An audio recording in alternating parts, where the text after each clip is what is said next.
Yo, what's going on, guys? It's your boy Funky D up in the house here. Just gonna go over my library of ab exercises for you guys to match the routines that I've created for you guys to kind of give you the rundown on some abs to do at home. No equipment whatsoever, just our bodies. So first off, we got some iron crosses on tap.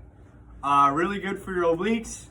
A lot of the stuff for beginners, intermediates, advanced, it all should include a lot of oblique stuff, excuse me. So that's what a lot of this consists of, the iron crosses. So first off, we want to make sure when we do these that our elbow comes in contact with the floor and then our knee. So we get that full contraction.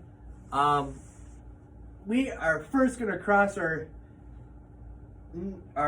legs together here. So we're going to come in contact with the floor and then touch our knees, twisting across our body. It's going to feel really nice for you. Once you complete one side, move to the next. Up next, we got heel touches.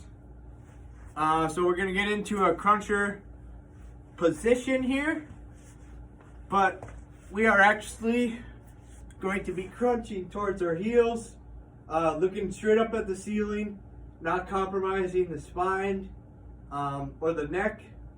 So we're gonna be crunching to our heels as far as we can, so we get a nice squeeze in our obliques. The next one is hollow rocks, and these are amazing. They're my favorite by far. For people that are beginner level, I would recommend that you put your hands out like this. For people that are intermediate to advanced, arms up like this. But basically, we're going to be rocking back and forth. You really want to create a rocking chair position with this. So when we rock back, we can use our momentum in our core to control our speed.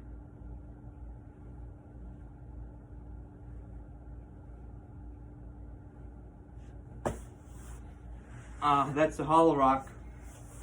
Next up, this is something we probably all know about, but really good for burning fat and scoping that core out. These are mountain climbers. You can do these one of two ways, whatever you prefer, switch it up, whatever. But the one I'm going to show you is we're going to be driving to our knees, our opposite elbow to our knee. You can go fast. If you want to burn more fat and get into a fat burning state, or you can just do it nice and slow and work on that core contraction more. Next up, we got planks. So a lot of people know about planks probably, but a lot of people I see are not doing them properly. The correct way to do a plank is to get in a position where you can curl your rib cage to your belly button. Yes, that is the mindset you should have when you're trying to get into a plank. It's going to be hard for you to physically do that, but if you think about that, it'll help you contract your core better. So what I do is I'll start like this, and then I'll pull my core and squeeze my glutes to get that really strong contraction and hold it out. This is not what you do, this is how you do it. So there's the plank. Next up on tap, we got the V-ups. Not a lot of people will be able to touch their toes on this, but as long as you get your upper back off the floor, you're golden. So thing to remember with these is your hands come in contact with the floor, your heels come in contact with the floor, and then you meet in the middle. So you can squeeze the abs and then meet up.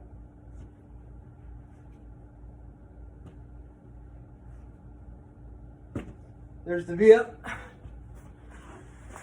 Next up, Russian twist. Another well-known exercise in the gym, but a lot of people not doing it correctly. The correct way to do this is the way that your face is facing is the way that your spine should stay.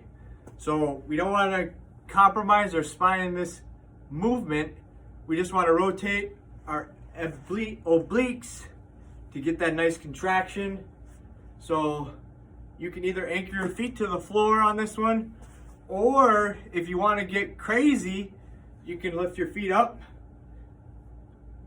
You can clasp your hands together or grab a medicine ball or a jug of milk or whatever you want to do to add some weight. But basically, we're going to rotate back and forth, keeping our nose facing the direction that we are. That should be a really good one for you. The next thing is planks, side planks. So side step planks. I love these because they're a plank, but you can incorporate the obliques a little more. So the right way to do these, get into that plank position again, and then we're going to side step. Again, this could be a fat burning exercise if you want to increase your speed and go as fast as you like, or you can focus on that contraction and really squeeze in the core. Next on tap, we got the Pfeiffer scissors. These are amazing for the obliques, lower abs, transverse abdominal. If you guys don't know what the transverse abdominal does, it is responsible for you to keep tight. It's kind of like a belt, an internal belt, wraps around you like a weightlifting belt would. Helps with lower back strength and keeping you nice and strong when you're lifting things off the floor. So the Pfeiffer scissors, we're gonna get down into like we're doing a V-up, but arms are gonna be neutral, anchored to the floor. And we're going back and forth here, really focusing on squeezing that core. Go nice and slow and not fast like this, so that's not working anything. The next thing is toe touches. So these bad boys are just like they sound. We're gonna get back into that position again, and heels to the heaven, and we're gonna act like we're touching our toes, but really that's kind of impossible. So even for me, and lastly, we got the reverse crunchers. There's two ways to do these if you're advanced. Put your hands behind you like so, and crunch our abs, straighten our legs, and squeeze those abs, squeeze those knees to the chest. Or you can just get down into a regular cruncher position and do this. Important thing is, if you do this, make sure you don't have your feet touch the floor, so there's constant tension there. So there you have it. Let me know if you have any questions about the rep schemes or the rest periods or anything like that. The main thing is to focus on technique and no rest. Your ab workout should last no longer than like 15 minutes, so you're going through it fast. and so it can work most effectively.